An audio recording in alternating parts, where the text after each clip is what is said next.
In Australia, it is code. In many places in Australia, it's the code that you have to have roof tank. It isn't like it's illegal to have them. It's illegal not to have them. You have to have a roof tank to get your own drinking water. And the point he was making is that a lot of times that stuff way down there may not be that particular tasty. Where I live, the groundwater in hot springs, there's a lot of iron and minerals in it. Smells bad, tastes bad, and we have to filter it to use it. Capturing runoff from a clean roof, well designed, I'm going to have better quality water at a far cheaper rate, and and whenever it rains, it goes into my tank.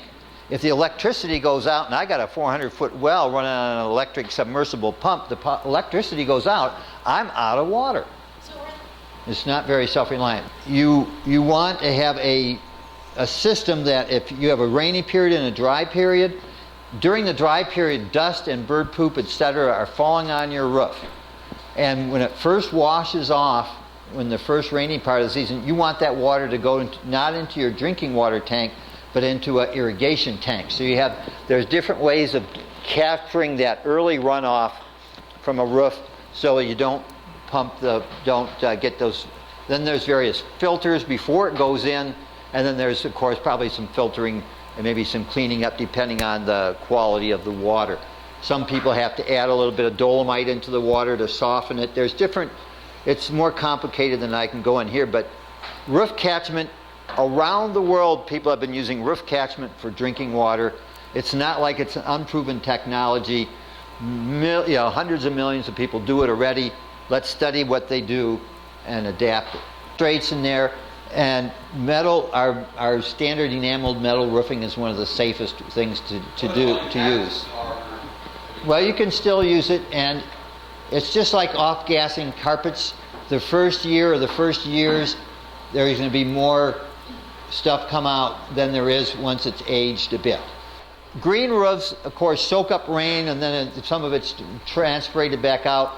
But depending on your rainfall, in Montana, if you're in a light rainfall area, there might be no seepage out. It may all be totally caught and just go back up. But if you're in a wet climate, you're going to have to make drainage systems in there so that there's drainage out of that green roof. And then my guess would be that that's going to have a fair amount of stuff in it. And could you use it at that point? Would it be purer or less pure coming out? I don't know, but that's a good question. For drinking water, it may be better for irrigation water. And so there's, again, seasonality in the green roof. Some parts of the year it's giving water, some parts of the year you're irrigating it to keep it up. Are there issues with bacterial growth or any of that kind of stuff in these And tanks? when you have a tank that's clear, all kinds of things want to live in it because of the light. So you want your tanks to be dark and no light going into your tanks, if it's drinking water for sure. And so there's, again, seasonality in the green roof. Some parts of the year it's giving water, some parts of the year you're irrigating it to keep it up. And when you have a tank that's clear, all kinds of things want to live in it because of the light. So you want your tanks to be dark and no light going into your tanks, if it's drinking water for sure. I know that much.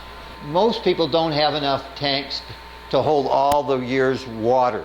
So fill the tank, the runoff after that goes into a pond, and when the pond runs off, it goes into a swale, so that the water goes through a number of systems. But first you fill your tank. But if you don't have a tank and you just wanted a pond for irrigation or for water plants, etc., you could skip the tank.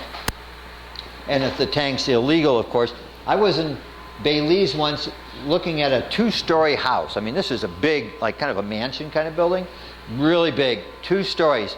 The water tank sitting next to the house was almost as big as the house. It was incredible. The tank would have been like, half the size of the volume of this room here. So you can have really big roof tanks. And I also have seen people have their roof water go into a tank, and the tank is situated actually inside the greenhouse, so that it's this giant mass inside the greenhouse to equalize the temperature. This is Bill Mollison's tank in New South Wales, Australia, when I was visiting him. So again, there's sort of a concrete tank. This is in Hawaii, in an area where there's no runoff water at all, lava. So their drinking water, here's their drinking water system. A big piece of stainless steel. It all goes, there's just a little metal filter here. It goes into these clean 5-gallon water jugs, and basically that's how they get their drinking water, is just these very small mini water catchments.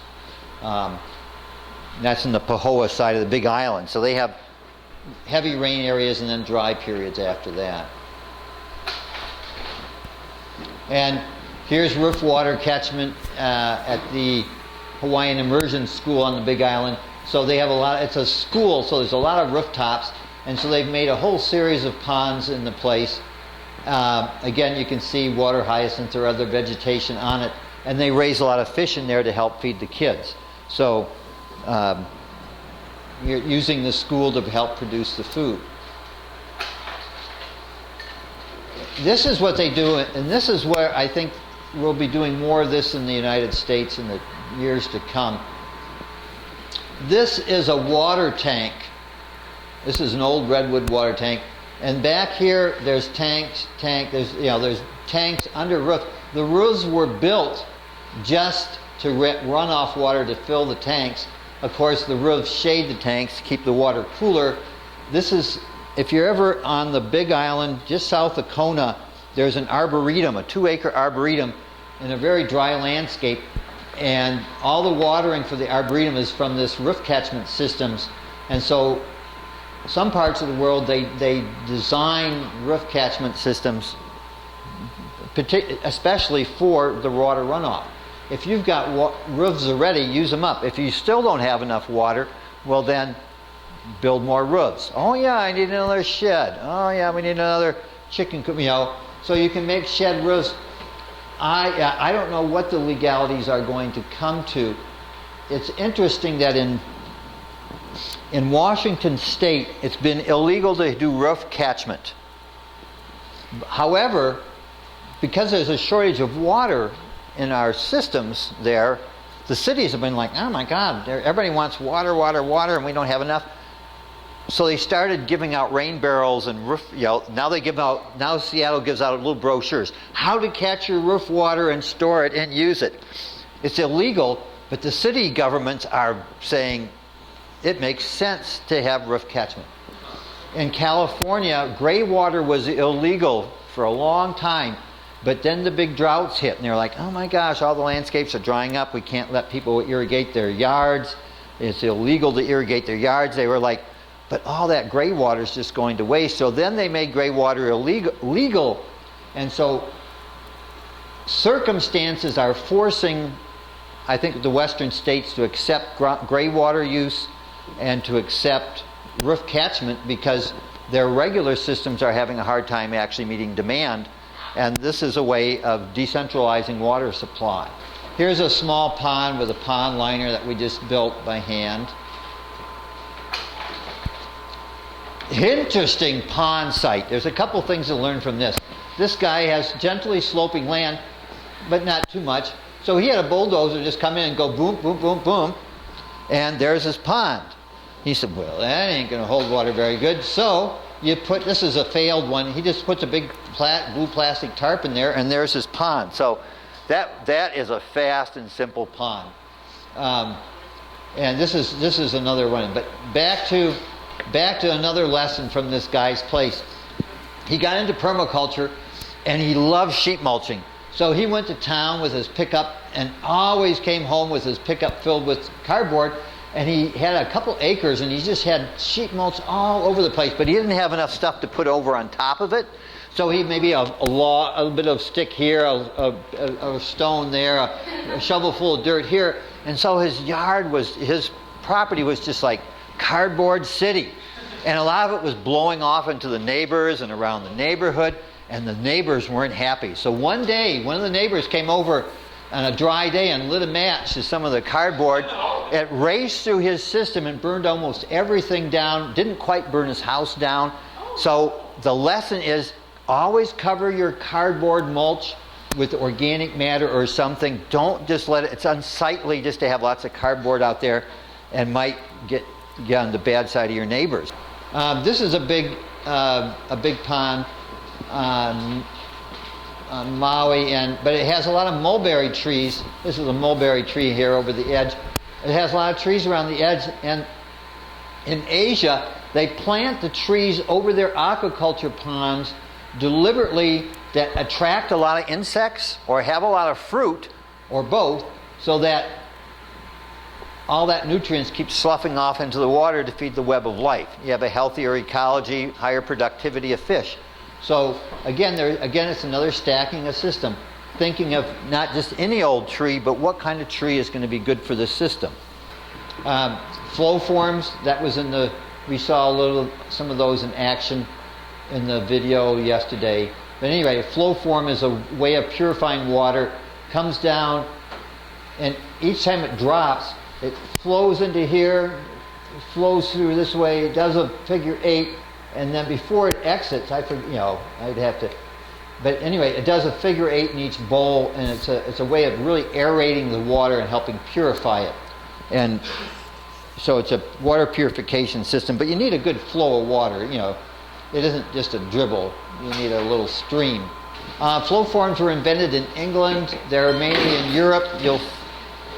You'll find them in the US, but there's not too many here yet. There was the first person to manufacture them in the US was in Maine. She was selling each set for $300. So in other words, you'd invest a lot of money if you bought them, but you have to make your own frames. So maybe is there anybody in the Pacific Northwest or Montana manufacturing and selling these things? I doubt it. So there's another little niche. They're generally concrete, yeah. But you could, of course, carve them out of wood, but you have to be a good wood carver. But it'd be a more sustainable resource in a way. Anyway, but they're generally concrete.